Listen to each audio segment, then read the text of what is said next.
नमस्कार, स्वदेश एजेंडा देख रहे हैं आप और मैं हूं आपके साथ राखी। किसी भी राजनीतिक दल के लिए उसके नेतृत्व के चेहरे के साथ साथ स्टार प्रचारक महत्वपूर्ण भूमिका निभाते हैं।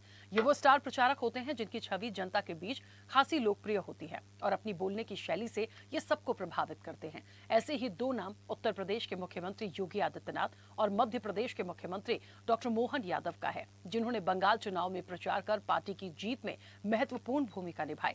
दरअसल पश्चिम बंगाल विधानसभा चुनाव 2026 में यूपी के मुख्यमंत्री योगी आदित्यनाथ और एमपी के सीएम डॉक्टर मोहन यादव का स्ट्राइक रेट बेहद शानदार रहा है, जो उनकी बढ़ती लोकप्रियता और ब्रांड वैल्यू को दर्शाता है। पिछले कई राज्यों में चुनाव में प्रचार के दौरान जनता ने इन्हें सबसे ज्यादा भी पसंद किया। ऐसे में आने वाले समय में यूपी, पंजाब और उत्तराखंड में होने वाले चुनाव में ये दो सीएम स्टार कितना चमकेंगे, विस्तार से इसी पर करेंगे चर्चा। उससे पहले देखिए ये रिपोर्ट। बंगाल के दिल में काबा नहीं, बंगाल के दिल में माता काली है। आप ही हो गई, आप ही।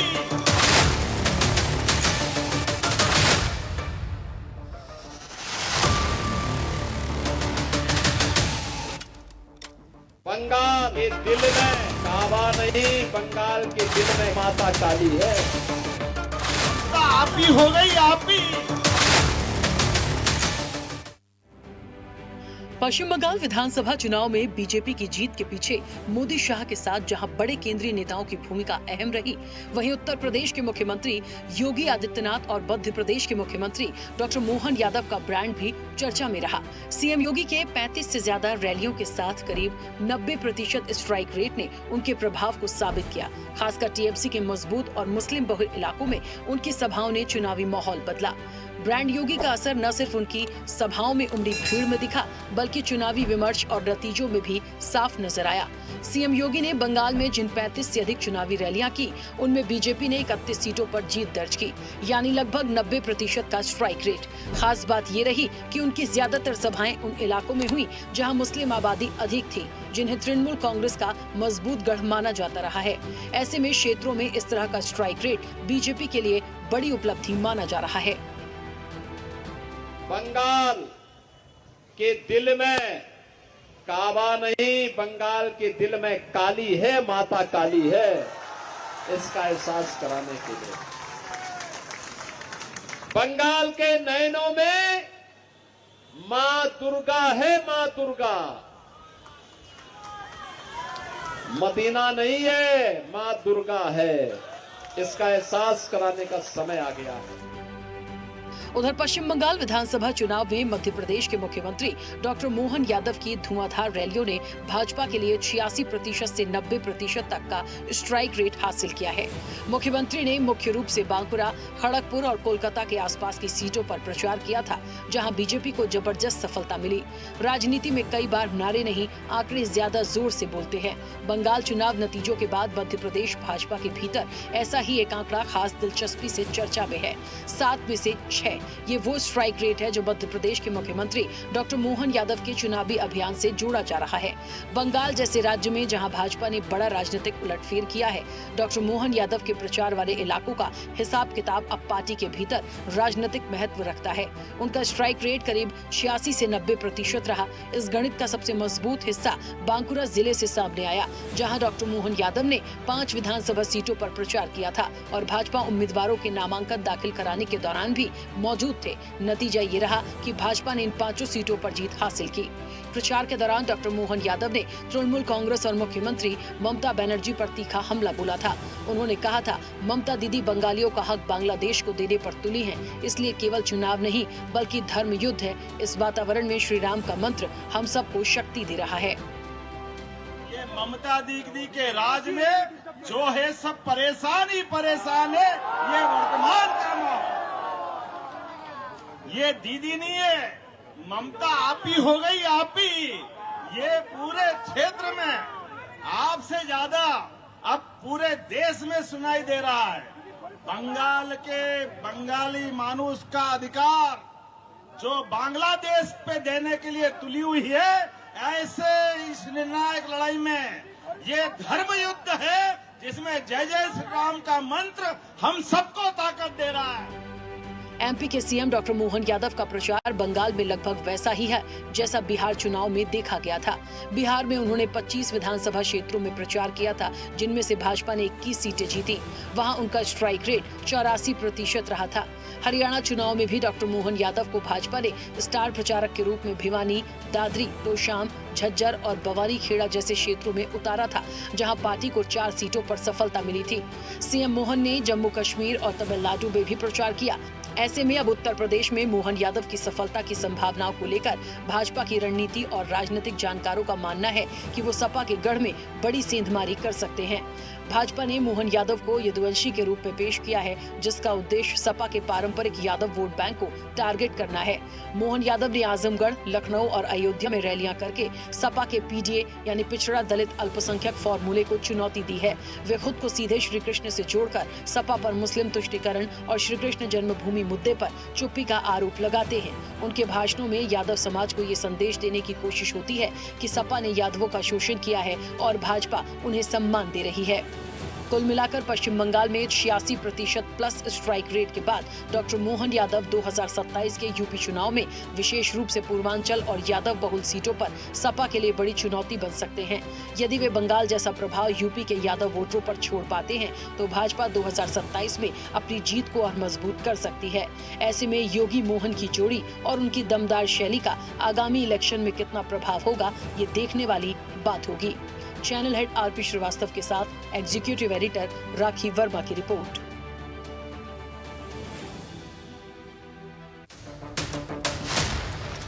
बंगाल के दिल में काबा नहीं, बंगाल के दिल में माता काली है। आप ही हो गई, आप ही।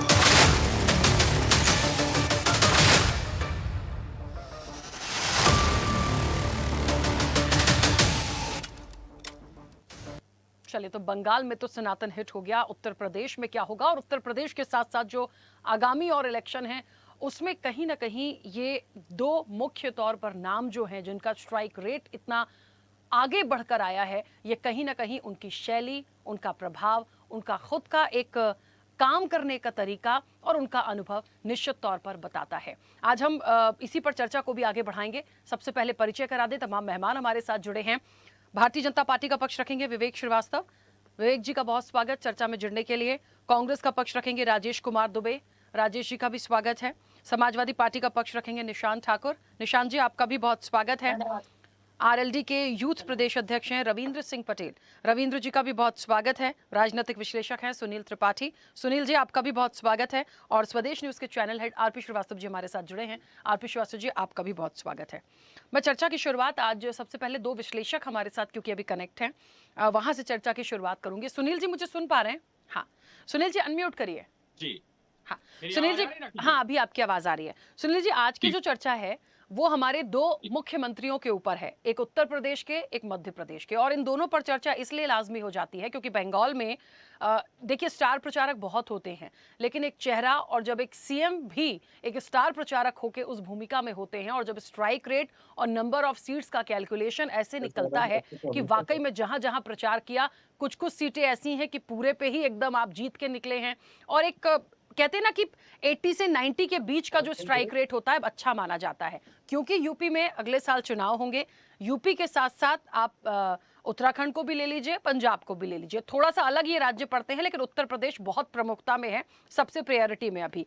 तो वाकई में ये योगी और मोहन की जोड़ी और इनका जो स्ट्राइक रेट आया, और बंगाल के बाद उत्तर प्रदेश को यदि हम आंकने की कोशिश करें, कितनी महत्वपूर्ण और कितनी सफल जोड़ी इसको आप देख पा रहे हैं? देखिए राखी जी, चुनाव से पहले मैंने विभिन्न चैनलों पे कहा था कि भारतीय जनता पार्टी सरकार बंगाल में बनेगी, क्योंकि बंगाल की परिस्थितियां जो हम लोगों को चैनलों के माध्यम से या हमारे जो मित्र हैं उनके माध्यम से जानकारी मिल रही थी। विशेषकर जो हिंदुओं के साथ अत्याचार हुआ और ममता जी उस पर मौन रही, वो चाहे संदेश खाली हो, चाहे मुर्शिदाबाद हो या आज ही कर की घटना हो, इसलिए जनता का मूड बदल चुका था। वो चाह रही थी अब परिवर्तन जरूरी है, और उसमें चार चांद लगा दिए भाजपा के कई नेताओं ने। देखिए, योगी आदित्यनाथ जी भी जहां जहां रैली किए हैं वहां भी लगभग मैं मानता हूं कि भाजपा सीटें काफी निकली हैं। मोहन यादव जी भी जहां जहां रैली किए हैं वहां भी सीटें अच्छी निकली हैं। नरेंद्र मोदी जी जहां प्रचार किए हैं वहां भी सीटें अच्छी निकली हैं। मेरे कहने मतलब कुछ ऐसे स्टार प्रचारक नेता हमारे हैं जिनकी आवाज सुनने के लिए जनता व्याकुल रहती है, और वो भीड़ स्वतः इकट्ठा होती है, किसी माध्यम से नहीं लाई जाती है कि गाड़ियों में बैठा के ले आए किराए टट्टू बना के। जहां तक उत्तर प्रदेश सवाल है राखी जी, देखिए यहाँ अभी समय काफी है, लेकिन मुझे कोई इंडिपेंडेंट सरकार बनती हुई वर्तमान में दिखाई नहीं पड़ी। ये मेरा आकलन है, हो सकता सही हो गलत हो तो टाइम बताएगा। उसके तमाम कारण भी हैं कि उत्तर प्रदेश में समाजवादी पार्टी भी दमखम के साथ प्रचार प्रसार में लगी हुई है। और अभी आपने देखा होगा कि भाजपा अखिलेश जी पर सनातन विरोधी का आरोप लगाती है। अखिलेश जी एक हरदोई का प्रतिष्ठित शिव मंदिर है, वहां पूजा करते दिखाई पड़े।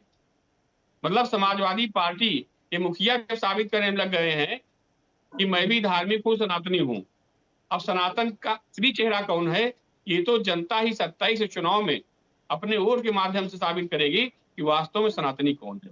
इसके अतिरिक्त भारतीय जनता पार्टी के समक्ष सबसे बड़े 2-3 मुद्दे ऐसे आ गए राखी जी, 1 मिनट हमको दे दीजिएगा। हाँ। एक तो इनका जो कोर वोटर था यूजीसी के माध्यम से भटक रहा है भाजपा से। तो ये सत्य है कि चुनाव में कहीं ना कहीं वो भाजपा के साथ अगर ये मामला निपटा नहीं तो नहीं खड़ा होगा राखी जी। पूरे प्रदेश में आप देखिए क्या हाहाकार मचा हुआ है। दूसरा मुद्दा भ्रष्टाचार। भ्रष्टाचार पे मायावती की सरकार गई थी, कानून व्यवस्था उनकी अच्छी थी। इस सरकार में आप देख लीजिए, चाहे गांवों में चाहे शहरों में पब्लिक बहुत परेशान है। बिना पैसे कोई काम नहीं होता है। मुकदमा लिखाने जाओ तो पैसा दो, छुड़ाने जाओ तो पैसा दो, बिना पैसे कोई सुनने वाला नहीं है। आवास लेने जाओ तो प्रधान पैसा दो, सेक्रेटरी पैसा दो, बीडीओ सीडीओ पैसा दो। ये पूरी चर्चाएं आम जनता, मैं नहीं कह रहा हूं, जनता जो पीड़ित है वो कह रही है। दूसरा अभी देखा आपने स्मार्ट मीटर को लेकर करिए, स्मार्ट मीटर पर पूरी त्राह प्रदेश भर मच गई। सरकार ने देखा कि वास्तव में 27 चुनाव आ रहा, जनता बहुत त्रस्त है, अपना आदेश वापस लिया। लेकिन आदेश देने साथ साथ जो जनता कष्ट हुए उसका जिम्मेदार कौन है? तो उत्तर प्रदेश में मैं मानता हूं कि योगी आदित्यनाथ जी का एक चेहरा भाजपा में अकेले चेहरा है, और उसी चेहरे भाजपा चुनाव लड़ने जा रही है। वो चेहरा अगर हटा दिया जाए तो 10-5 सीटें भी उत्तर प्रदेश में और कोई ऐसा नहीं है चेहरा जो निकाल सके। लेकिन चूंकि यहाँ जोड़ी की आप बात कर रही हैं, मेरा विश्लेषण है कि जोड़ी का प्रभाव जरूर पड़ेगा। मोहन यादव भी उस समाज से आते हैं जिस समाज से अखिलेश जी आते हैं, तो वो समाज कहीं न कहीं बटेगा, जरूर बटेगा। लेकिन अखिलेश जी की छवि यादव समाज में उत्तर प्रदेश में अलग है, मोहन जी की छवि अलग है, ये मैं मानता हूं। समाजवादी पार्टी भी अपने दमखम साथ आ गई है, और बहुजन समाज पार्टी, देखिए मायावती जी इस चुनाव में एकदम साइलेंट दिखाई पड़ रही है, कुछ बोल नहीं रही है। उनका कोर वोटर जो था वो कहीं न कहीं अब उनके साथ जुड़ता दिखाई पड़ा। मैं गांव में जाता हूं, देखता हूं वहां भी बैनर पोस्टर लगने शुरू हो गए हैं, बहन मायावती जिंदाबाद, काशी राम जिंदाबाद। तो कहीं न कहीं उनका भी कोर वोटर उनकी तरफ जाता हुआ दिखाई पड़ रहा है। और अगर कहीं कोर वोटर बसपा की तरफ गया, दूसरी बात जो सवर्ण यहाँ से नाराज है बसपा उसको साधने में रही, तो बसपा भी कहीं न कहीं अपनी दमखम के साथ उत्तर प्रदेश में जलवा दिखा सकती है। जी राखी जी। ठीक है सुनील जी, वापस आऊंगी। आरपी श्रीवास्तव जी, क्योंकि एक ऐसा विश्लेषण आज हम कर रहे हैं, देखिए एक बात तो बहुत साफ है, क्योंकि योगी आदित्यनाथ की बात करें या डॉक्टर मोहन यादव की बात करें, जो स्ट्राइक रेट आया बंगाल में, जिस तरीके से भारतीय जनता पार्टी की जीत हुई, और इन दो लीडर्स को लेके, इन दो चेहरों को लेके इसमें कोई दो राह नहीं है। इनकी शैली, इनकी बात, इनकी हर बात ने वहां पर लोगों को प्रभावित तो किया है। और अब क्योंकि उत्तर प्रदेश का चुनाव है, जैसे सुनील जी भी कह रहे थे कि इन चीजों को यदि समझने की कोशिश करें तो ये जोड़ी नो दरा कमाल तो बिल्कुल करेगी। अब उस समय के समीकरण क्या होते हैं, आप ओवरऑल इन दोनों जोड़ी को लेकर आने वाला सिनेरियो उत्तर प्रदेश के लिए कैसे देखते हैं? देखिए राखी, बंगाल का जहाँ तक सवाल था, और सुनील जी ने कहा भी कि वहाँ पर एक तरह से हिंदुओं के साथ जिस तरह अत्याचार हुआ, महिलाओं के साथ हुआ, एक मैंडेट जो सारे लोग, हम लोग चैनल पर भी बैठ करके लगातार चर्चा करते रहे, उसका एक कारण ये भी था कि जब योगी जैसा चेहरा वहाँ पर लाया गया, तो जो ध्रुवीकरण की कहानी है, मैं अभी देख रहा था कि मुस्लिम बहुल सीटों पर जहाँ जहाँ योगी जी ने प्रचार किया, वहाँ पर आप देखें कि तृणमूल कांग्रेस से जबकि कयास लगाया जा रहा था कि टीएमसी को ज़्यादा सीटें मिलेंगी, लेकिन वहाँ पर भारतीय जनता पार्टी की सीटें मिली। मतलब है कि वहाँ का मतदाता पहले से मानस बना चुका था। और जब कोई ऐसा जो है स्टार प्रचारक योगी जी जैसा, जो कट्टर हिंदुत्व और तमाम चीज़ों को लेकर के पहले से भी आगे बढ़ते रहे, अगर आता है ऐसा चेहरा, तो निश्चित रूप से जनता का रुझान उसकी तरफ होता है। मोहन यादव का जहाँ तक सवाल है, आपने देखा होगा कि मोहन यादव कई राज्यों में प्रचार कर चुके हैं, खास करके बिहार में उनको जो है तेजस्वी यादव के सामने ला के खड़ा किया गया, और जिन जिन जगहों पर, काफ़ी जगहों पर चुनाव प्रचार किया, और भारतीय जनता पार्टी ने एक इस विशेष रणनीति के तहत उनको जो है उन क्षेत्रों में जहाँ पर लोग जो सीटें हैं जो चिन्हित की गई थी वहाँ पर उतारा, और वहाँ पर भी काफ़ी अच्छा स्ट्राइक रेट रहा। इसके अलावा अन्य कई राज्य हैं, आप जो हरियाणा में देखिए, जम्मू कश्मीर तक में देखिए, और हमने जो है अभी जो है महाराष्ट्र के भी चुनाव में देखा, तो भारतीय जनता पार्टी जो है बहुत ही माइक्रो लेवल पर कि किस सीट पर किस नेता का कितना प्रभाव पड़ेगा, वो उनकी स्ट्रेटजी है। तो ऐसे नेताओं को उतारे। आज की डेट में भारतीय जनता पार्टी में जितने भी मुख्यमंत्री हैं, वहाँ योगी आदित्यनाथ और डॉक्टर मोहन यादव एक ऐसे स्टार प्रचारक के रूप में उभरे हैं जो कहीं न कहीं राजनीति को प्रभावित करते हैं। अब आप बात आती है उत्तर प्रदेश की। देखिए, डॉक्टर मोहन यादव, अगर योगी के साथ उनकी जोड़ी जो सामंजस्य रहता है और क्या किस तरह का है, लेकिन यहाँ तो पार्टी की हुकूमत चलती है, पार्टी जैसा निर्देश देती है, चाहे कोई मुख्यमंत्री हो या प्रधानमंत्री खुद अपने को प्रधान सेवक बताते हैं, भारतीय जनता पार्टी के राष्ट्रीय अध्यक्ष भी अपने को कार्यकर्ता बताते हैं, तो यहाँ पर कार्यकर्ता रह जाता है। तो जैसा निर्देश होता है वैसा काम होता है। अब ये स्ट्रेटजी उत्तर प्रदेश जीतने के पीछे जो है वो सेंट्रल इनकी कमेटी क्या बनाती है, केंद्रीय नेतृत्व क्या तैयारी करता है, और उसके साथ वहाँ के मुख्यमंत्री जो चेहरा है योगी आदित्यनाथ, तीसरी बार सरकार बनाने के लिए सामने आएंगे। कितनी एंटी इनकम्बेंसी है, बहुत सारी एंटी इनकम्बेंसी गिना भी दी गई, बहुत सारे जाति समीकरण है, बड़ा उलझा हुआ मामला है। यूजीसी आप देख रहे हैं लगातार इस पर बहस चली रही है। इन सारी चीज़ों को राखी अगर देखो आप, तो वहाँ पर डॉक्टर मोहन यादव का उपयोग जो है आपने दिखाया ना, पूर्वांचल में आजमगढ़, जौनपुर, तमाम इन जिलों में जहाँ पर यादव बहुल हैं। आप आजमगढ़ की बात बताएं हम, तो वहाँ लगभग जो है समाजवादी पार्टी के पास पूरी की पूरी सीटें विधानसभा में आ जाती हैं।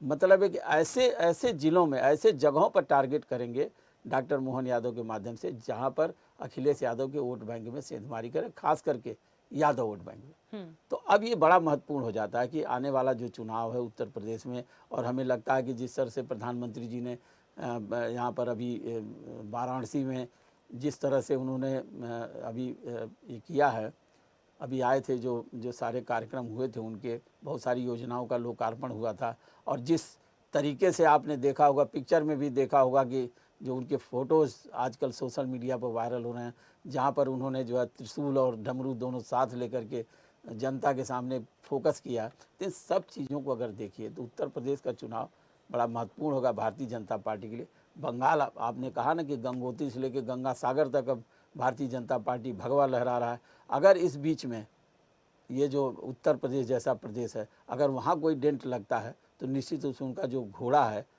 अश्वमेध रथ का, वो कहीं न कहीं रुक जाएगा। तो हमें लगता है भारतीय जनता पार्टी पूरी तैयारी कर रही है।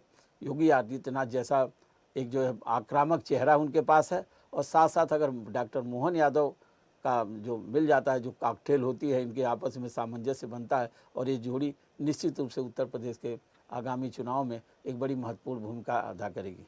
बिल्कुल ठीक है। विवेक जी, मुझे सुन पा रहे हैं? सुन पा रहे हैं। चलिए, बंगाल में तो सरकार बन गई सर, और एक बड़ा महत्वपूर्ण पहलू ये होगा कि अब आगामी चुनाव भी हैं। हालांकि वक्त है 2027 में, लेकिन उसके साथ साथ और भी स्टेट ऐसे हैं जहां चुनाव होना है। अब उत्तर प्रदेश के तो सिनेरियो, समीकरण, सब कुछ बहुत अलग होता है, क्योंकि बात हो रही है दो ऐसे चेहरों की जो बहुत जिम्मेदारी के साथ अपनी भूमिका निभाते हैं। और सिर्फ ऐसा नहीं है कि सिर्फ बंगाल में, हम पहले भी देख लें, चाहे ये बंगाल को ले लीजिए, चाहे इसके पहले बिहार ले लीजिए, फिर हरियाणा को ले लीजिए, चाहे जम्मू कश्मीर, अमूमन सब जगह ये वो चेहरे हैं जो गए हैं, जो प्रचार में आए हैं, और अपनी भूमिका निभाते हुए जिन जिन सीटों पर गए हैं, सबसे ज्यादा बढ़त बनाते हुए वहां से बीजेपी की सीटें निकली हैं। तो जब कहते हैं कि किसी के जाने का प्रभाव इतना है, तो अब उत्तर प्रदेश के लिए जिन दो चेहरों की बात हो रही है, क्या लगता है पार्टी के लिए ये कितना बड़े, कहते हैं ना कि एक बहुत बड़ी भूमिका में आएंगे, और पार्टी को बहुत अच्छी सीटों के साथ, मतलब समाजवादी पार्टी को पीछे छोड़ते हुए जितना वो गेन करती है उसमें अहम भूमिका निभाएंगे? देखिए राखी जी, पश्चिम बंगाल के चुनाव ने बहुत चीजें स्पष्ट कर दी हैं, और उसमें विपक्ष के लिए भी सीख है, और हम तो उस पे काम कर ही रहे थे। यह स्पष्ट हो गया कि अब मुस्लिम तुष्टीकरण की राजनीति भारत में नहीं चलेगी।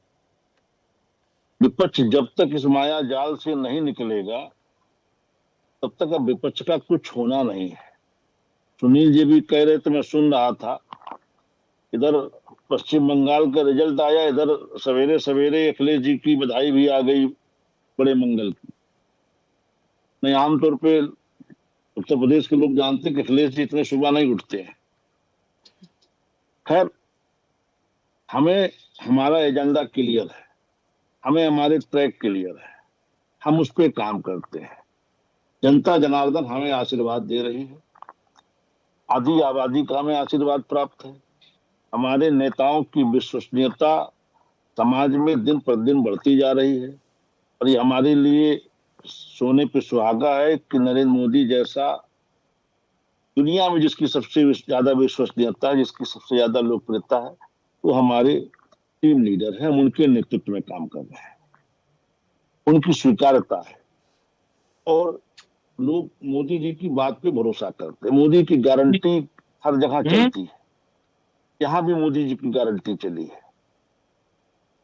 हमारे चाहे योगी आदित्यनाथ जी हों, चाहे मोहन यादव जी हों, चाहे हमारे अन्य प्रदेशों के जो भी मुख्यमंत्री हैं, सबका एक अपना अपना आभा मंडल है, सबने मेहनत की है। हम लोग तो टीम वर्क के हिसाब से काम करते हैं, सब हमारे कार्यकर्ता हैं और यहाँ सब कार्यकर्ता भाव से, हमारे राष्ट्रीय अध्यक्ष भी कार्यकर्ता भाव से लगते हैं।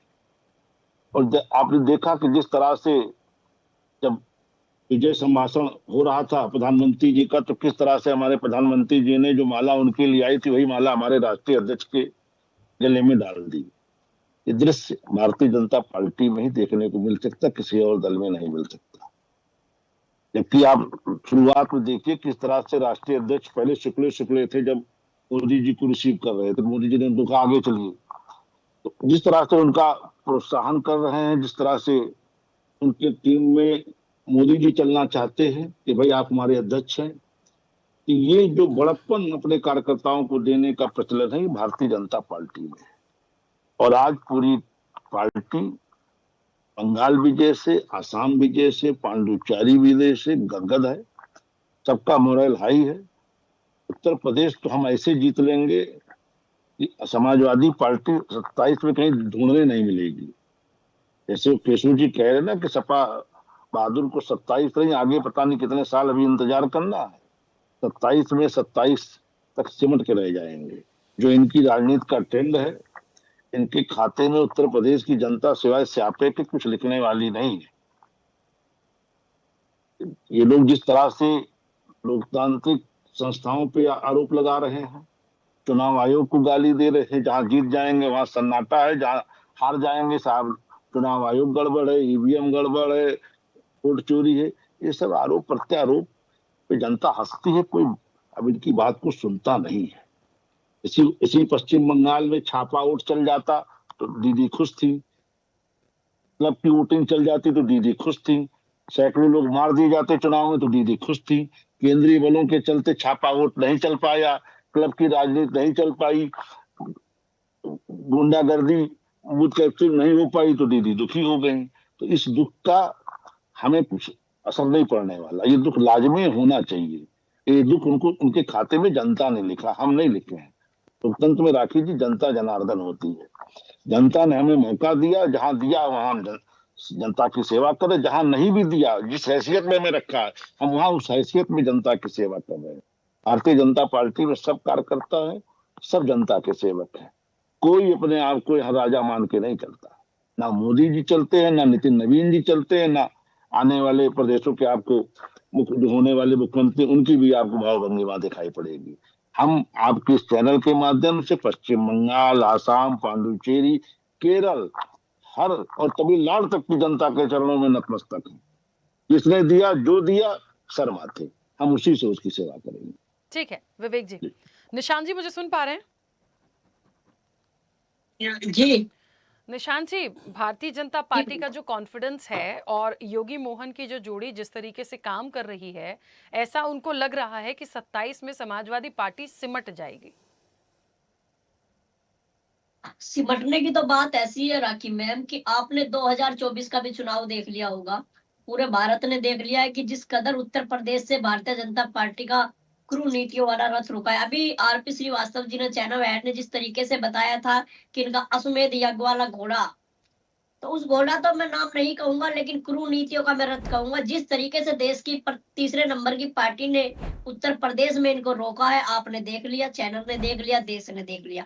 और रही बात बंगाल जैसे चुनाव की, तो ये तो सब जानते हैं कि भारतीय जनता पार्टी की नीति अपनी किस तरीके से रहती है और क्या होता है, लेकिन नजरअंदाज करते हैं इस सब्जेक्ट को। आप उत्तर प्रदेश का तरीका चुनाव का सबसे अलग होने वाला है। जैसा ही विवेक जी स्वयं स्वीकार करते हैं कि उत्तर प्रदेश एक बहुत इंपॉर्टेंट राज्य है, विवेक श्रीवास्तव जी ने भी बताया और अन्य साथियों ने भी बताया है कि जिस तरीके से उत्तर प्रदेश का चुनाव होने वाला है वो एक अहम भूमिका निभाएगा। उत्तर प्रदेश का चुनाव बहुत दूसरे तरीके से होगा। आप देखिए, मुझे नहीं लगता है कि उत्तर प्रदेश में जिस तरीके से अन्य राज्यों में चुनाव हुआ है, पीडीए की सरकार, पीडीए के जो समाजवादी पार्टी के लोग हैं वो इस चीज को स्वीकार करेंगे। मैं नहीं मानना चाहूंगा, समाजवादी पार्टी इस बात को नहीं मानना चाहेगी। लेकिन आप देखिए, जिन आप अहम दो मुख्य चेहरों की आप बात कर रही हैं, उन चेहरों पे आप देख लीजिए। मैं स्वीकार करता हूँ, भारत स्वीकार करता है कि जरूर चेहरे की जो अहम भूमिका अपने आप में होती है, लेकिन जनता की जो आप अहम भूमिका की आप बात करेंगे कि वो किस तरीके से चेहरों को पहचान पा रही है कि नहीं पहचान पा रही है। क्योंकि देश के अंदर, अभी कई साथियों ने बताया कि देश के अंदर जो धर्म है वो राजनीतिक है। आपने देख लिया कि भारत के अंदर राजनीतिक धर्म है नहीं, मैं धर्म युद्ध की बात करूंगा कि समाजवादी पार्टी ओपीएम की धार्मिक पुड़िया निकालती है और हर जगह पर डाल देती है। लेकिन अगर आप इस चुनाव को, आप पीडीए के चुनाव को जिसके अंदर आप जोड़ के देखना चाहते हैं, कि आपने देखा होगा और देखेंगे आने वाले समय में, जैसे लोकसभा चुनाव 2024 का हुआ है, उत्तर प्रदेश ने 34 सीटें ली है। आप देखिए इनका जो रथ है दोबारा से 27 की आप बात करेंगी, तो फिर दोबारा से 27 में 101% में आप लिख के दे लीजिए, इनके खुद नेताओं के जो सच्चाई बातें होती हैं वो चेहरों पे आ जाती है। आपने देख लिया, वो पीले गमछे वाले जो इनके साथी बने घूम रहे हैं, जो कभी समाजवादी पार्टी के साथी बनते थे, कभी मायावती के साथी बनते थे, वो कई चैनलों के माध्यम से लाइव मुंह पे उनके सच्चाई आ जा रही है। लेकिन फिर मैं कहूंगा, बड़े भाई विवेक जी की भी बात को मैं स्वीकार करूंगा, आरपी श्रीवास्तव जी की भी बात को स्वीकार करूंगा, और आप सब भी देखिए कि उत्तर प्रदेश का चुनाव जो होगा वो अन्य तरीकों से होगा। उत्तर प्रदेश का चुनाव भारत की प्रथम कुर्सी तक होता हुआ जाता है और अहम भूमिका निभाएगा। लेकिन मैं फिर कहूंगा, आने वाले समय में समाजवादी पार्टी की सरकार बनेगी, तो आप भी यही है और हम लोग भी सब यही। ठीक है, एक छोटा सा सवाल है मेरा आपसे, और क्योंकि निशांत जी, ठीक है, सारी बातें एक तरफ, जिन दो चेहरों की हम बात कर रहे हैं जोड़ियों के रूप में आपने भी कहा, मुझे ऐसा लगता है, देखिए जिनकी वैल्यू है, जिनकी अपनी एक धाक है, बोलने की शैली है, या अपनी बात को रखने की एक कला है, क्योंकि मैं इंडिया गठबंधन की बात कर लूं, या मैं समाजवादी पार्टी से बात कर लूं, या मिलके एक पूरे इंडिया ब्लॉक की तरफ से मैं जोड़ियों की बात कर लूं या चेहरों की बात कर लूं, आपको लगता है 2027 के उत्तर प्रदेश के चुनाव के लिए कोई ऐसे चेहरे होंगे, चाहे दो चेहरे हों, चाहे एक लौता ही चेहरा हो, जो इन दो चेहरों की काट कर पाएगा? ये देखिए, पहले आप किसी एक पार्टी, ऐसा आप नहीं कह सकेंगे कि सिर्फ एक पार्टी के केवल अहम योगी होते हैं। सब पार्टी के पास अपने वरिष्ठ कार्यकर्ता होते हैं, वरिष्ठ नागरिक होते हैं। समाजवादी पार्टी जो है वो पीडीए के तहत काम करती है, लोहिया के विचारों पर काम करती है, भीमराव अम्बेडकर के विचारों पर काम करती है। और आप सिर्फ एक अन्य पार्टी के, आप समाजवादी, ऐसा नहीं है कि समाजवादी पार्टी में सनातन नहीं है, मैं सनातन हूँ, आप सनातन में, अखिलेश यादव सनातन में, क्या, लेकिन सबका एक बात करने का तरीका अलग होता है। प्रभाव किसका पड़ता है, जनता स्वीकार करेगी, और जनता का निर्णय आप देखिए उत्तर प्रदेश के अंदर पीडीए के पक्ष में आने वाला है, तो ये 2024 पहले ही दिखा चुका। ठीक है, चलिए वापस आऊंगी। राजेश जी, मुझे सुन पा रहे हैं? जी जी राखी जी, सुन पा रहा हूँ। राजेश जी, बंगाल का चुनाव तो हो गया और योगी मोहन की जोड़ी की बात चल रही है, और उत्तर प्रदेश में ये जोड़ी कितनी हिट होगी, जिस तरीके से बंगाल से स्ट्राइक रेट निकला, और बंगाल के साथ साथ इसके पहले के जो स्टेट्स में इलेक्शन हुए हैं, चाहे हम जम्मू कश्मीर लें, बिहार ले, हरियाणा ले, और अपकमिंग जो अपने जितने स्टेट में इलेक्शन हैं, लगातार ये दो चेहरे ऐसे हैं जिनकी जोड़ी ने कमाल किया है और उनका स्ट्राइक रेट बहुत अच्छा, शानदार रहा। तो ऐसे में उत्तर प्रदेश के चुनाव में ये कितना कर पाएंगे, ये तो खैर ठीक है, इस पे तो चर्चा हो ही रही है। कांग्रेस किस तरीके से इन दो चेहरों को लेती है, और आपके पास कौन होगा? देखिए, हमारे पास तो राहुल गांधी जी है, प्रियंका गांधी जी है, हमारे उत्तर प्रदेश की धरती से है और पूरे देश के लोकप्रिय नेता हैं।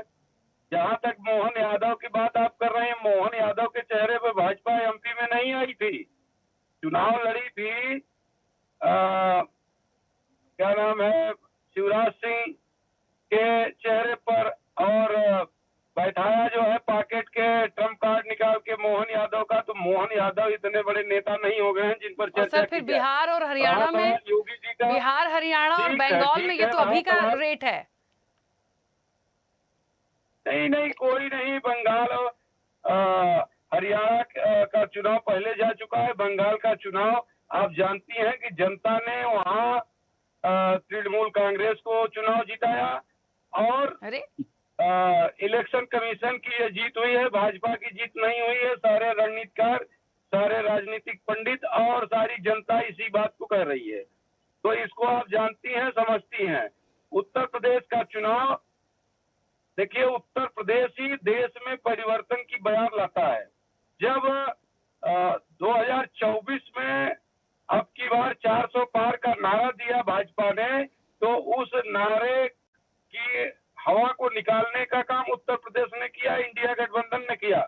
और आदरणीय राहुल गांधी जी के जो उनका एक मिशन रहा, जो उनका एक नारा रहा संविधान बचाने का, तो आपने देखा कि सारी जो पहले कई दशक से समाज के वर्ग एक एक राजनीतिक दलों के खूंटे से बचकर रह गए थे, वो सब निकल करके और इंडिया गठबंधन के छत के नीचे खड़े होकर के और राहुल गांधी जी के हाथों को मजबूत करने के ध्येय से उत्तर प्रदेश में सर्वाधिक सीट इंडिया गठबंधन को देने का काम किया।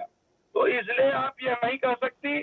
अभी जब आप चुनाव के दृष्टिकोण से देखेंगी तो अंतिम चुनाव को देखा जाता है, और जो है उत्तर प्रदेश में अंतिम चुनाव वो हुआ था 2024 के आम चुनाव में। जो सबसे बड़े नेता इनके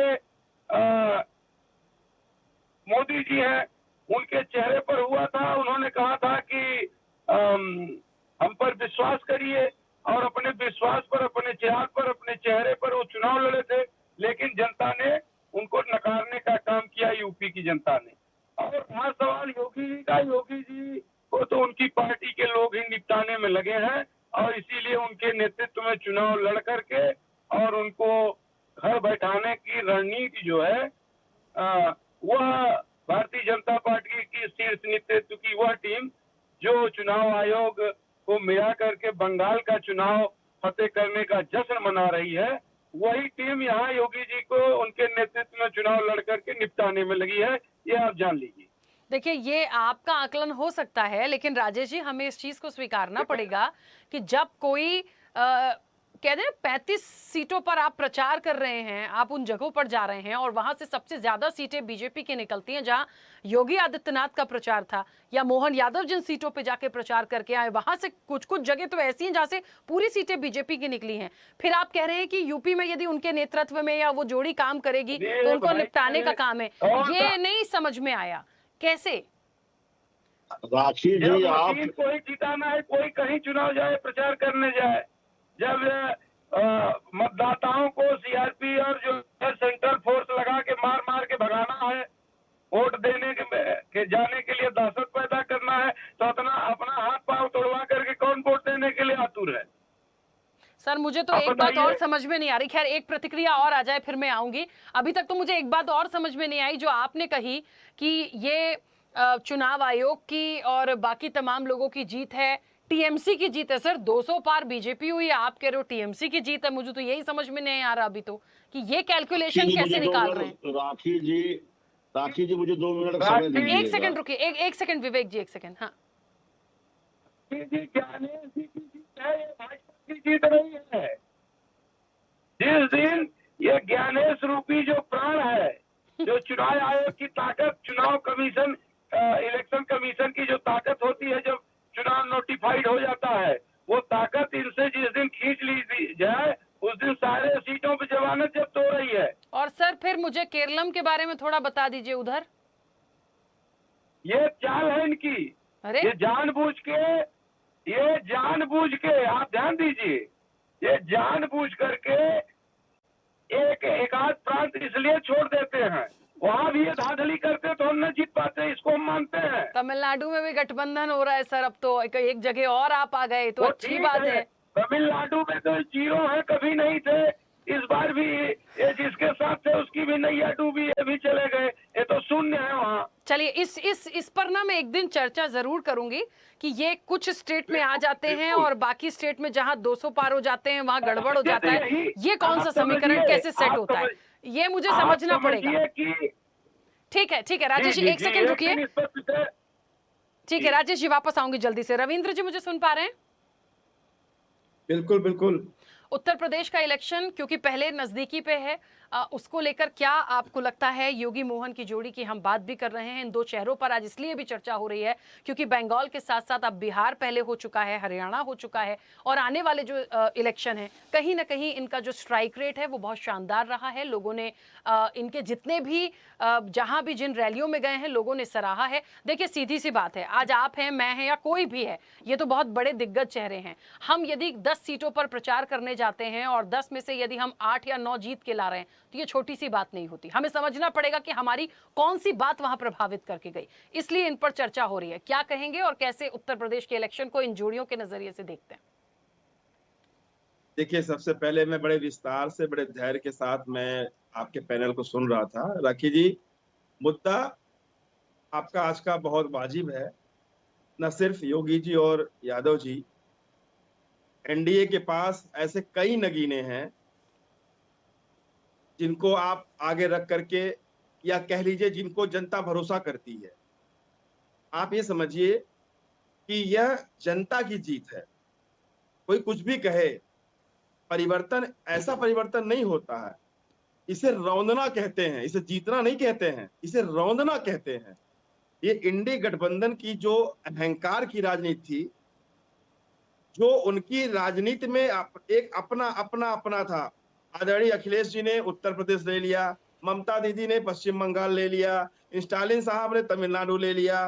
जब नीतीश कुमार जी ने 2022 में इसकी पहल की थी, तब जब इंडी गठबंधन का संयोजक बनने की बारी आई थी, तो यही सारे लोग, केजरीवाल, यही जो आज जो बड़े बड़े सुरमा भोपाली बने बैठे हैं, ये सारे लोग अपना अपना ढपली, अपना अपना राग नाप रहे थे।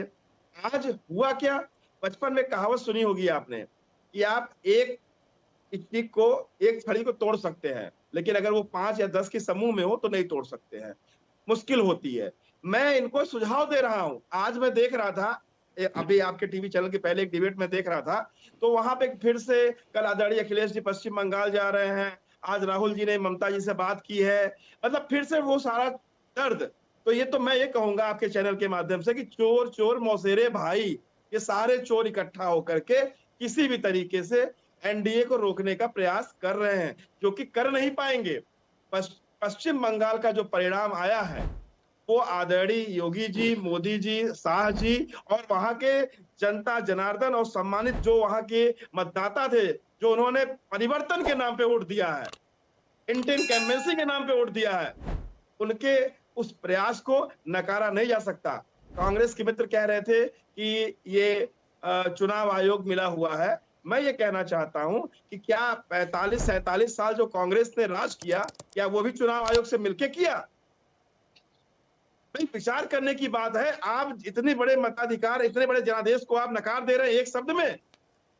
आप देखिए कि वहां पे जिस तरीके से वहां पे हिंदू, बहुसंख्यक आबादी हिंदू है, हम अल्पसंख्यकों को खुश करने के चक्कर में अपने बहुसंख्यक आबादी को नाराज करते हैं। आज विचार करने का समय है। इस देश के हर आम इंसान, हर नौजवान को विचार करने की जरूरत है कि हमारा देश किस ओर जा रहा है। आजाद 70-75 साल होने को है और हम क्या चाहते हैं, हम कैसे भारत का निर्माण चाहते हैं, हम कैसे विकसित भारत बनाएंगे, उसके लिए हमें कहीं न कहीं धार्मिक उन्माद को हटाना होगा और विकास के रास्ते चलना होगा, जो एनडीए सरकार कर रही है। आज ये जीत, आदरणीय प्रधानमंत्री जी ने जब बधाई संदेश दिया तो उन्होंने ये नहीं कहा, उन्होंने ये कहा कि यह पश्चिम बंगाल की तो जीत है, लेकिन यह प्रत्येक उस कार्यकर्ता की जीत है जो हम पे भरोसा करता है, हमारी पार्टी, हमारे एनडीए भरोसा करता है, ये उसकी जीत है। हम सारे लोग यूपी में बैठे हैं। मैं मानता हूं कि उत्तर प्रदेश राजनीति की जननी है। इस देश को उत्तर प्रदेश राजनीतिक दिशा देती है। 2024 का जो मामला था, हमारे समाजवादी पार्टी के प्रवक्ता बोल रहे थे, मैं उनको सुन रहा था, बहुत अच्छी बात बोली। वो एक भ्रम की स्थिति पैदा हुई लोगों ने कहा कि संविधान खतरे में है, संविधान को बदल देंगे, अब की बार निशान जी, 400 एक पार, सेकंड। और वो दुष्प्रचार फैला करके जनता को गुमराह किया गया और हम सारे लोग, एनडीए के लोग, उस प्रचार को, नकारात्मक प्रचार को खारिज करने में नाकामयाब रहे।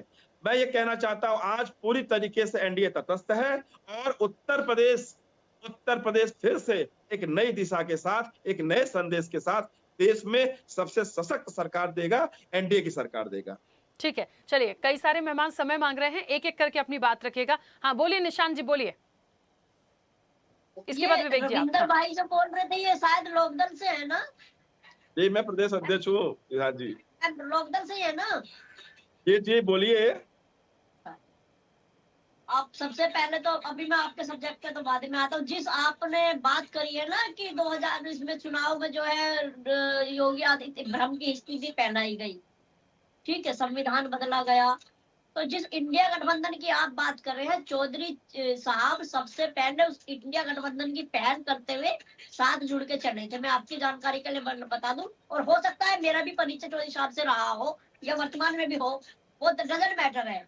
लेकिन अब जिस आप सर्कुलर भारतीय जनता पार्टी जहां भी राखी मैम चुनाव जीत जाती है, वह हमेशा आप जानती है, सब चैनल जानता है, सभी लोग जानते हैं, और विवेक भाई भी बता ही रहते हैं, अभी ये तो 1 मिनट पहले ही, कि मुस्लिम कम्युनिटी के आधार पे ये कि मुस्लिम कम्युनिटी ने ऐसा कर दिया, मुस्लिम ने ऐसा कर दिया, मुस्लिम ने ये कर दिया, मुस्लिम ने वो कर दिया। रविंदर भाई ने भी कहा कि अन्य वहां पे ये हो रहा था, बच्चों काट दिया जा रहा था। मैं बिल्कुल इनकी 100, आप कल्पना नहीं, आप टेक्निकली बात को बिल्कुल मैं स्वीकार कर लूं आज आपकी इस बात को, तो भारत के चुनाव आयोग से मैं रिक्वेस्ट करूंगा कि मुस्लिम कम्युनिटी की आप इनकी जो वोट डालने की पावर आपने दे रखी है, इसको रद्द कराइए। भारत के अंदर केवल हिंदू आप वोट रिकॉर्ड बोल रहे हैं ये डालेगा। बात? आप समाजवादी पार्टी के प्रवक्ता के तौर पे ऑन रिकॉर्ड बोल रहे हैं ये बात? मैं समाजवादी राखी जी, नोट पार्टी किया के जाए इस बात को। प्रवक्ता के, समाजवादी पार्टी कह रही है कि मुस्लिमों को वोट देने से वंचित रखा जाए, इस बात को नोट किया जाए आपके चैनल के माध्यम से। राखी जी, मैं आपसे नोट करूंगा कि समाजवादी पार्टी ने ऑन एयर कहा है कि मुसलमानों को वोट देने से वंचित किया जाए, इसको नोट करिए और ये बात को प्रचारित करिए। समाजवादी पार्टी के प्रवक्ता ने इस बात को एक सेकंड ऑन रिकॉर्ड बोल रहे हैं। ठीक है, इसको, ठीक है, इस बात को नोट किया सब जाए। रिकॉर्ड होगा और मैं सर, रुकिए, पहले से ठीक है, कहूंगा, कंप्लीट ये करने चैनल दीजिए। इस हाँ, बात को कहे, इसके माफी मांगे, ये समाजवादी पार्टी के प्रवक्ता माफी मांगे कि इन्होंने मुसलमानों को वोट देने से वंचित करने की बात कही है। अन्यथा की स्थिति में ये बहुत दुष्परिणाम इसके निकलेंगे। ठीक है रविंद्र जी, एक बोलने सेकंड। से पहले इतना गंभीर होना चाहिए। आप कह रहे हैं इस देश के मुसलमानों को वोट देने से वंचित किया जाए। एक सेकंड रविंद्र जी, ठीक है, उनको कंप्लीट करने दीजिए, बाकी लोग भी समय मांग रहे हैं। रुकिए प्लीज। हाँ निशान जी, थोड़ा जल्दी से। रविंदर भाई, 1 मिनट सुन लोगे कि नहीं? या सिर्फ अपनी गाय जाओगे? गंजन तेज आवाज करने से कोई नेता नहीं बन जाता। तुमसे तेज लाउड है मेरा। ठीक है सर, काम डाउन। निशान जी, पॉइंट पे, ठीक है। भारतीय जनता पार्टी की एक नीति रही है हमेशा की धर्मनिरपेक्षता की बात करनी, धर्म के आधार पर बात करनी। भारतीय जनता पार्टी बार बार कहती आती है कि मुस्लिमों के साथ ये कर दिया, मुस्लिमों ने हिंदू के साथ ये कर दिया, मुस्लिमों ने ये कर दिया, इतने बच्चों को मार दिया। किसी भी अपराध का कोई धर्म नहीं होता, किसी अपराधी का कोई जाति नहीं होती। और जैसा रविंदर जी कह रहे हैं, मैं रविंदर की ही बात को बार बार आगे बढ़ा रहा हूँ कि जिस कदर से ये कहते हैं कि मुस्लिमों ने ऐसा कर दिया, मुस्लिमों ने, मैं फिर दोहरा रहा हूँ स्वदेश चैनल के माध्यम से, अगर भारतीय जनता पार्टी को, वर्तमान सरकार को प्रॉब्लम मुस्लिम कम्युनिटी से है तो इनके वोट डालने का अधिकार छीन लिया जाए। मैं ऑन एयर समाजवादी पार्टी का पक्ष रखते हुए इस बात को कह रहा हूँ और ये स्वीकार करें इस बात को। ये प्रॉब्लम है ना मुस्लिमों से, तो वोट का अधिकार खत्म कर दे। किसने मना किया इनको? ठीक है, एक सेकंड रुकिए। हाँ विवेक जी, अपनी बात रखिएगा। हाँ, एक सेकंड रविंद्र जी। देखिए राखी जी, मुझे 2-3 लोगों की बातों के जवाब देने थे। एक तो जो आपने हमारे कांग्रेस के मित्र से प्रश्न पूछा, सही प्रश्न आपने गलत आदमी से पूछ दिया। ये खानदानी लोग हैं, इनको गांधी और राहुल गांधी और प्रियंका के अलावा कुछ दिखता नहीं नेता के रूप में, तो ये इनसे उस प्रश्न का कोई मतलब ही नहीं था। इन्हें 93% मतदान दिख रहा है कि ज्ञानेश कुमार वोट डालने गए थे। 93% मतदान हिंदुस्तान में रिकॉर्ड टूट रहा आजादी के बाद से, ये परसेंटेज इनको नहीं दिख रहा है। इन्हें अब कौन सा रिकॉर्ड समझ में आएगा, ये भगवान इनको सद्बुद्धि दे। जो अभी हमारे रविंद्र जी से जिस बात पे हमारे समाजवादी मित्र उलझे थे, देखिए हम नहीं कहते, आप देख लीजिए, आसनसोल में 16 साल बाद दुर्गा मंदिर खुला है पूजा के लिए। इसी उत्तर प्रदेश में जहां हम बैठे हैं, मुलायम सिंह जी ने श्रृंगार गौरी की पूजा बंद कराई थी। योगी जी के समय में श्रृंगार गौरी की पूजा काशी विश्वनाथ के पीछे मंदिर में चालू हो पाई। ये सब जानते, सुनील जी बैठे, रवीन जी बैठे, कोई हम सही करेंगे, बात ये सही नहीं करेंगे। कर रहे हैं। आखिर ये बताएं, रामनवमी के जुलूस पे पत्थर क्यों चलता है? कभी ताजिए पे, कभी मुहर्रम जुलूस पे आपने पत्थर चलते देखा है? नहीं देखा होगा। आखिर हमारे ही गणेश मूर्ति पे या किसी धार्मिक आयोजन में हिंसा क्यों की जाती है? तो वो स्वभाव है। रही बात वोट देने की, तो हम राष्ट्रवादी मुसलमानों के विरोधी नहीं है, जिनकी आस्था राष्ट्र में है। जो राष्ट्र विरोधी तत्व हैं, जो समाज विरोधी तत्व हैं, हमारा उनसे विरोध है और हम उनसे कुछ अपेक्षा भी नहीं रखते। बहुत दूर जाने की जरूरत नहीं। आप एक उदाहरण सब सारे चैनलों पे चल रहा, आसनसोल में 16 साल बाद दुर्गा मंदिर में पूजा हो पाई है। होली दिवाली खुल पा रहा था। अब आप बताइए, अगर कोई मूर्ति जहां विग्रह स्थापित है, अगर उसका नियमित पूजन नहीं हो रहा, भोग नहीं लग रहा, तो आप सोचिए मंदिर की मर्यादा क्या बची। अगर आजाद हिंदुस्तान में ऐसी कहानियां, ऐसे दृश्य देखने को मिल रहे हैं, तो लानत है ऐसे प्रदेश सरकारों पे जो कहती है कि हाँ हम सेकुलरिज्म की बात करते हैं। ऐसे सेकुलरिज्म पे लानत है, ऐसी सरकारों पे लानत है, और मुख्यमंत्री के ऊपर लानत है, जो पश्चिम बंगाल की जनता ने ठीक से उनको लानत भेजा है। ठीक है विवेक जी, एक सेकंड रुकिएगा, एक सेकंड रुकिएगा। निशान जी आप भी, और रविंद्र जी प्लीज 1 मिनट। एक छोटा मैं कंक्लूजन निकालने की कोशिश कर रही हूँ पूरी चर्चा का। सुनील जी। राजीव मैम, रविंदर की बात का जवाब नहीं, विवेक भाई से ना बस 1 सेकंड के लिए मेरा टाइम देना, बस बात करने का। हाँ सिर्फ ठीक 1 सेकंड का है ना। हाँ ठीक है, वापस आऊंगी। सुनील जी, पूरी चर्चा का एक सार निकालने की कोशिश करें, क्योंकि अपकमिंग इलेक्शन को लेके ही पूरी चर्चा है, 2 चेहरों पर चर्चा है। और एक बात तो साफ हो गई है, जैसे बार बार एक जो बात हो रही है कि आसनसोल में इतने वर्षों बाद दुर्गा मंदिर खुला, पूजा हो रही है, तो credit goes to whom? Credit goes to Bharatiya Janata party. सनातन के लिए हिट हुए हैं, फिट हुए हैं, और योगी आदित्यनाथ तो बोल के आए हैं काबा नहीं मां काली की धरती, तो फिर क्रेडिट तो है ना। आप कैसे नकारेंगे, बताइए इस चीज को। देखिए राखी जी, ये दुर्भाग्य है कि हमारे हिंदुस्तान में भी हम अगर पूजा न कर पाए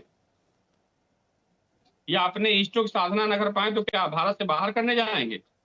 यही देश और प्रदेश जनता समझ करके भारतीय जनता पार्टी को वोट देती है।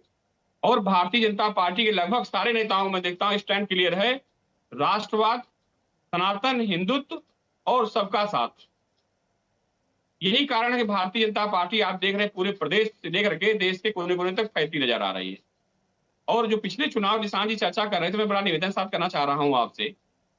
4 सांसदों, विवेक जी बैठे हैं, हमारे परम मित्र हैं, 4 सांसदों तो मैंने चुनाव से पहले कहा था उत्तर प्रदेश में हार जाएंगे, इसलिए कि उनकी जो छवि ठीक नहीं है, उनको आप टिकट दे रहे हो, तो कौन जिताएगा ऐसे लोगों को जिनकी सोशल छवि अच्छी नहीं है।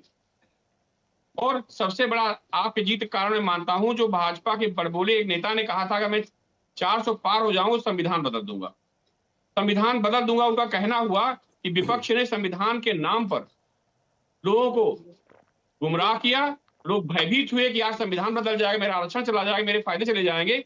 इसलिए निशान जी आप साथ खड़े हुए। भारतीय जनता पार्टी अगर चयन सही ढंग से की होती है अपने सांसदों का, तो इतनी बुरी हार उसकी उत्तर प्रदेश में नहीं होती, मैं दावे से राखी जी कह रहा हूँ। लेकिन भारतीय जनता पार्टी की और आरएसएस की तकरार भी चुनाव पिछले लोकसभा में दिखाई पड़ी।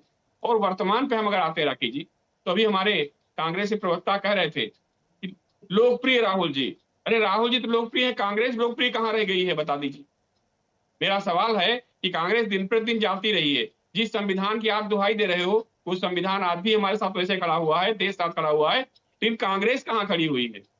तो कांग्रेस, तो मुझे लग रहा है कि उत्तर प्रदेश जो आप चर्चा कर रहे हैं, अगर समाजवादी पार्टी से हाथ न मिलाया होता और अखिलेश जी ने गलती ना की होती, तो समाजवादी पार्टी तो छोड़ दिए, कांग्रेस कोई नाम लेने वाला नहीं होता। और 27 चुनाव आ रहा है, कांग्रेस की हैसियत रहेगी राखी जी उत्तर प्रदेश में, ये आप भी देखेंगे, हम भी डिबेट बैठेंगे, आप बैठाएंगे। ठीक है। 2 चेहरों की आप बात कर रही हैं, वास्तव में 2 चेहरों को लोग बहुत पसंद करते हैं। दोनों चेहरे स्पष्टवाद में अपनी बात रखते हैं, जनता समझाने का प्रयास करते हैं कि कम से कम हम आप साथ खड़े हैं। हमारे जब भी विवेक जी ने कहा कि जुलूसों पर, धार्मिक कार्यक्रमों पर पत्थर फेंके आते हैं, क्यों फेंके आते हैं? क्या अगर हम बता दिए किसी मस्जिद ईटा पत्थर फेंकने हिंदू को गया हो, तो अगर इस तरह से कार्य किए जाए तो कोई तो हिंदुओं के साथ खड़ा होगा, और जब हिंदुओं के साथ खड़ा होगा बहुसंख्यक समाज साथ में, तो भी उनके साथ खड़े होंगे। जी बिल्कुल ठीक है, वापस आऊंगी जल्दी से। आरपी श्रीवास्तव जी, एक संक्षिप्त प्रतिक्रिया। नहीं राखिए, जितना भी अभी तक जो डिबेट का जो निकल करके आया है, मुझे लगता है कि समाजवादी पार्टी का अपना स्टैंड क्लियर होना चाहिए। भारतीय जनता पार्टी का अपना स्टैंड ऑलरेडी क्लियर है। जहाँ तक कांग्रेस का सवाल है, उत्तर प्रदेश में अभी वहाँ वैसी स्थिति नहीं है कांग्रेस की, लेकिन चूंकि पिछले चुनाव में जिस तरह से कांग्रेस और समाजवादी पार्टी मिलकर के चुनाव लड़े, बात संविधान की आ रही थी, भाई बड़बोलापन हो सकता, कोई नया आ जाए, नया कोई फैक्टर आ जाए। चुनाव आते आते देखिए, अब आज की डेट में उत्तर प्रदेश लगभग चुनावी मोड में है, ये मान के चलिए। और भारतीय जनता पार्टी तो शुरुआत से ही लग जाती कि अगला चुनाव में अब क्या होगा। तो ये तो तैयारी भारतीय जनता पार्टी अभी से करना चालू कर दी, और 24/7 इनके कार्यकर्ता चुनाव में लगे रहते हैं। सवाल है कि समाजवादी पार्टी या अन्य दल, या अभी बहुजन समाजवादी पार्टी की बात हो रही थी, बहुजन समाज पार्टी की, वहाँ पर आप देखिए कि वो लोग भी अपनी तैयारी कर रहे हैं। हमें ये लगता है कि जो बंगाल का जो सिनेरियो था, वो सिनेरियो अभी उत्तर प्रदेश का नहीं है। उत्तर प्रदेश में ऑलरेडी भारतीय जनता पार्टी की सरकार है। वहाँ पर हिंदुओं की सुरक्षा या मंदिरों में लोग नहीं पूजा कर पा रहे, ऐसी स्थिति नहीं है। ये बंगाल में थी, जिसका फ़ायदा भारतीय जनता पार्टी को मिला है। लेकिन उत्तर प्रदेश में या अन्य राज्यों में जहाँ भारतीय जनता पार्टी की सरकारें हैं, उनका परफॉर्मेंस भी देखा जाएगा, उनका ट्रैक रिकॉर्ड भी देखा जाएगा, और आने वाले समय में जनता किसके पक्ष में जाती है ये समझने वाली बात होगी। अगर अच्छा ट्रैक रिकॉर्ड है उत्तर प्रदेश का, अभी अभी अभी सुनील जी बोल भी रहे थे कि वहाँ पर भ्रष्टाचार बहुत है, क्या वो मुद्दा बन पाएगा? अक्सर भ्रष्टाचार मुद्दा बन नहीं पाता है। जिस तरह का आजकल आज की डेट में जाति की राजनीति, धर्म की राजनीति, उसके बीच में सब गायब हो जाते हैं, बेरोजगारी, तमाम चीज़ें सब गायब हो जाते हैं। तो अगर ये ध्रुवीकरण के हिसाब से चुनाव होगा तो उत्तर प्रदेश में भारतीय जनता पार्टी हैट्रिक लगाएगी। और दूसरी सबसे बड़ी बात है कि जो बात ये कह रहे हैं, अगर उसके आधार पर कोई बात होगी तो बात कुछ दूसरी हो सकती है। जहाँ तक योगी और डॉक्टर मोहन यादव की बात है, डॉक्टर मोहन यादव का उत्तर प्रदेश में उपयोग भारतीय जनता पार्टी कहाँ करेगी, किस तरह से करेगी? आपने देखा होगा कि जब आजमगढ़ में लोकसभा चुनाव हो रहा था, उस समय निरहुआ चुनाव जीत गए थे। अब आप इसी से अंदाज़ा लगाइए। तो ये जरूर प्रयोग करेगी भारतीय जनता पार्टी, इसमें कितना सफल हो पाती है। डॉक्टर मोहन यादव का स्ट्राइक रेट वही रहेगा, ये तो वक्त बताएगा। लेकिन फिलहाल डॉक्टर मोहन यादव या योगी आदित्यनाथ जी, इन लोगों को अगर आप देखिए, जहाँ जहाँ भी चुनाव प्रचार पिछले विधानसभा चुनाव में किए हैं, वहाँ इनका जो है ट्रैक रिकॉर्ड अच्छा रहा। इनकी रैलियों का रहा। जीत तो भारतीय जनता पार्टी की। बिल्कुल, चलिए क्योंकि समय की सीमा है। हाँ निशान जी, जल्दी से बोलिएगा। मैम, अभी श्री वरिष्ठ साथी ने आरपी श्रीवास्तव जी ने साहब ने जो कहा कि समाजवादी पार्टी का जो अपना स्टैंड है वो डॉक्टर भीमराव के बताए रास्ते पर चल करके जो पीडीए का फॉर्मूला समाजवादी पार्टी अपनाती है, उसी पर उत्तर प्रदेश का चुनाव लड़ेगी, और वैसे ही 24 में भी उसी फॉर्मूले पे चुनाव लड़ा था। ठीक है। और विवेक भाई से मेरा एक छोटा सा निवेदन, ये तो मेरे धन बल और विवेक से सब चीजों से मजबूत है मेरे सामने। एक छोटा सा सवाल है कि समाजवादी पार्टी अगर विपक्ष में आज उत्तर प्रदेश में है, तो जिस तरीके से धार्मिक आधार पर भारतीय जनता पार्टी चुनाव लड़ती आई है और समाजवादी पार्टी पीडीए के आधार पर चुनाव लड़ती आई है, तो किस फॉर्मूले के आधार पर दोनों की टक्कर होगी? अगर धार्मिक आधार पे हो सकती है तो कौन जीतेगा, ये सब चीजें बातें दरकिनार होंगी। लेकिन पीडीए के फॉर्मूले पे जिस कदर समाजवादी पार्टी ने 24 में कार्य किया है, वैसे ही अब 27 में कार्य करने जा रही है उत्तर प्रदेश के चुनाव में। और ये बंगाल जैसा चुनाव नहीं होने वाला, ये विवेक भाई भी जानते हैं और वरिष्ठ साथी स्वदेश चैनल भी जानता है और आप भी जानती है। उत्तर प्रदेश का फॉर्मूला चुनाव का अलग होगा, जो समाजवादी पार्टी पीडीए के आधार पर लड़ेगी और भारतीय जनता पार्टी जो है धर्म के आधार पर चुनाव लड़ेगी। हाँ रविंद्र जी, अपनी बात रखिए जल्दी से। मैं ये कहना चाह रहा था, समाजवादी पार्टी के मित्र कह रहे थे कि चौधरी साहब को जानते हैं और एनडीए की बात है। देखिए, एनडीए आज का नहीं है, ये एनडीए किसानों के मसीहा भारत रत्न श्रद्धेय चौधरी चरण सिंह जी ने बनाया था, और इस बात को कई बार कहा जा चुका है। देखिए, राजनीतिक गठबंधन होते हैं मुद्दों के आधार पे।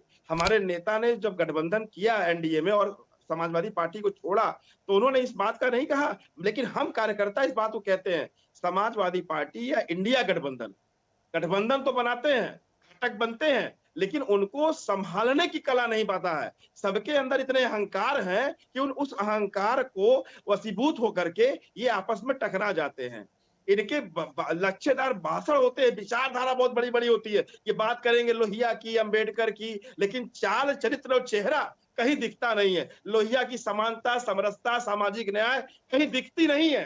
लोहिया जी कहते थे 22 घंटा देश को, 2 घंटा पेट को, कहीं दिखती नहीं है। लेकिन हाँ, बातें बहुत होंगी लोहिया की, नेहरू। बताइए समाजवादी पार्टी कहीं सड़कों पे है, कहीं दिख रही है? सिर्फ कारण क्या है? एसी कमरे से राजनीति नहीं होगी। इन राजकुमारों को बाहर निकलना पड़ेगा, काम करना पड़ेगा, तब कहीं टिक पाएंगे। ठीक है। राजेश जी जुड़े हैं हमारे साथ। रवीन जी काहे गर्मी जोशवाना चाह रहे हैं राजकुमारों को आप? अच्छा ठीक है, राजेश जी कनेक्ट नहीं है। क्या कह सुनील भैया? गर्मी में क्यों जोशाना चाह रहे हैं राजकुमारों को आप? टीवी चैनलों पे खींचन निकालने से काम नहीं चलेगा, कुछ काम करना होगा। मैं पूर्वांचल का आदमी हूँ, मिर्जापुर का आदमी हूँ, हमें ये बता रहे हैं कि मैं जयंत जी को जानता हूँ। अरे तो ठाकुर साहब, मुझे आरएलडी में 26 साल हो गया, 3 पीढ़ियों से 4 बार नाना विधायक थे। रविंद्र पटेल का प्रोफाइल चेक कर लीजिएगा, तब पता चलेगा। और आदरणीय अखिलेश जी भी मुझे जानते हैं। 2019 की लोकसभा में मैं सपा बसपा लोकदल की तरफ से मिर्जापुर में अनुप्रिया जी के खिलाफ खड़ा हुआ था। वो रविंद्र पटेल बैठा है, आप मुझे प्रोफाइल बता रहे हैं। चलिए ठीक है, नमस्कार। चलिए, क्योंकि फिलहाल समय की सीमा है, जोड़ी कितना कमाल करेगी, क्या स्ट्राइक रेट होगा, यही रहेगा, बदलेगा, ये देखेंगे। लेकिन उत्तर प्रदेश का चुनाव बड़ा दिलचस्प होगा, जो मुझे चर्चा से समझ में आ रहा है।